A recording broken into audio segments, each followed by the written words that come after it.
Alright, so we've worn it out. We've worn it out. These little crop lifters, or what they call an accelerator, is broke. They call them accelerators for this John Deere mower. See how that has become a blunt edge? It robs power. I don't know how much power it robs or whatnot, but when you do get into the hay that's really heavy and green in the bottom, it actually jams up there. It's not allowing it to push across. So I decided to change those. Where's those other plates? Would you throw them out already? That's the skid plate. Skid plates. Yeah. Okay. So he's fired now. He can go home. We had to put new skid plates on the ends because they just wore completely out. This one here is getting ready to go too. Well, as a matter of fact, this one's pretty fucking close to being ready to go. I can't believe that. You know, I guess I should have looked a little harder at these. I wonder how much these things cost. There were $300 and some for those.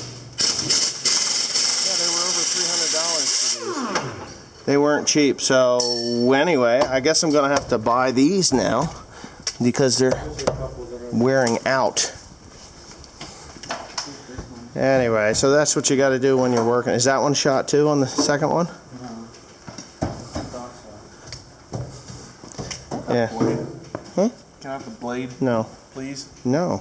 Please? Jeepers creepers. Oh, I need that. Yeah. What are you doing with the blade? You ain't going to get that off of there. What are you doing anyway? There's no drive on that. Yeah, but you gotta get the turtle out, right? You just raise it up, it slides underneath. I've done it before. You take the bolts off, and then that thing will raise up because it's in a hole. It's in a hole, right? You're not taking that whole thing. I have to. There's no hole here. I've taken that thing off there. It comes out. Take the bolts out of there. You see these grind marks? That's from me taking it off and putting it back on. Trust me, done it already. I'm pretty damn sure. Don't contradict me. I know what I'm doing. I'm watching you guys run around like a monkey. Anyway, we're gonna have to change those blades. This company's out of business. It's called Ag Industrial now. Give me a little story on this New Holland baler. I bought this in 2000. On my birthday, believe it or not, in 2000, I was 28 years old. And yeah, 28 years old, purchased it. I paid $16,000 for it, like $16,200 for it. And since then, we've put a fair amount of bales through it. Not without problems, though. I mean, it is a New Holland baler, let's face it. All balers have their day, you know, they all have their problems. But this particular one, I'm actually pretty disgusted right now with what I have, you know, what I'm dealing with right now with this particular baler. Okay, so nothing lasts forever, right? You know, but it should last for a while. Years ago, my dad was running the baler, and it was October, and instead of me doing the outside rounds of the field, he just did the outside rounds of the field with his baler, and he broke the knotter frame on the right hand side. This guy right here, okay? So this knotter frame is new, and to be honest with you, well, it's not new, it's quite old now. It's probably 10 years old, this knotter frame, but this is an original knotter frame. So it was actually, I left it out in the rain yesterday. We had a little bit of rain, damn little bit of rain. But this knotter frame is causing me an assic. I don't think there's really too much wrong with it other than, that's the knife arm. What the hell is that noise? Gotta be Tim with the mower. Anyways, he's mowing and he's coming in. So anyway, what has happened is there is play and stuff here. there's play in here, and I think I'm just going to buy a complete knotter frame and put it in. That's Cody, actually. I'm going to put a complete knotter frame in. That'll give me everything. We put a new knife arm in here, and it skipped timing. I got a new cam to go in here. Both of these cams have been replaced, or these gears have been replaced. This one here broke the end. There's a little strike plate right here and here. This one here got broke off, and it's caused a little bit of an issue. And I need to put a shim here and here to force this knotter frame into the new gear that I'm going to put on. I do have it. It's in the truck.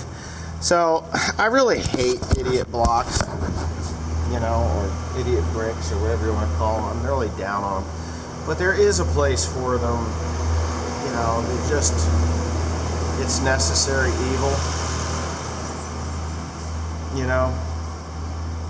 Like, you don't want to do it, but you do it anyway, and then you bitch about it because you just hate dealing with them. Well, that's about how I feel about these things. This little baler has been just a thorn in my ass the last couple of years. And we don't have animals anymore, so we're not really, I guess there are horses down there, but, you know, that's just another subject. But, yeah, I'm just having so much problems. I've done a lot of work to this thing, believe it or not. I'm just seriously just having problems with that knotter frame. And it's really not difficult to change it. And I'm going to change it. I have to change it because it's due. It's an original one. It's got wear in it. I think it's actually wearing, it is wearing side to side, and that could very well be, as there's a little bit of tension on there, it actually is forcing the frame to move this way. So I'm just going to buy a new knotter frame and put on there. I need to bale just about 3,000 little bales. That's all. You know, they're worth about $6 a bale here. Second cut, $6 a bale. 6 times 3, you know, 6, 12, $18,000 worth of little bales, and that'll pay the taxes on the farm. So that's really what I'm looking for. And I do have some other. Yeah, we didn't think about this here. I have some other outlets for it. I might do 4,000 bales, I don't know. But I got a lot of really nice second cut hay, and I'd really like to get in there. But I'd really also like for this fucking baler to work right. And it's not. You know, it's just not. And I'm not buying a new baler just to do a few thousand little bales. Because now this baler is probably $25,000, $30,000 new. Could very well be more, but they're fully rebuildable, and I can rebuild it. The frame and the bale chamber is good, so it's not really that big of a deal. You know, of course, Timothy he wanted to run it on the 720, you know, and I like the 720. It's okay, but it's not really a tractor that you're going to go out and be productive with on a little baler. I like the 4230 specifically for this job. So we'll have the 4230 on there when I get this thing fixed and ready to go. We'll put the 4230 on it, and we will pound out some idiot blocks, but not for a couple. Probably by the end of the week, I'll be looking to do more idiot blocks. I have 3 wagon loads that need to be unloaded right now that are sitting out here in the yard under tarp. They're okay. It's just haven't gotten a chance to get them unloaded. So the other day he broke the needles, and I did show that. He had broke the needles. He put them all back together again. Him and Cody put them in. He got them adjusted correctly, and they actually worked. So we're good there. It's just, I don't know, stupid stuff like this just drives me nuts. But anyway,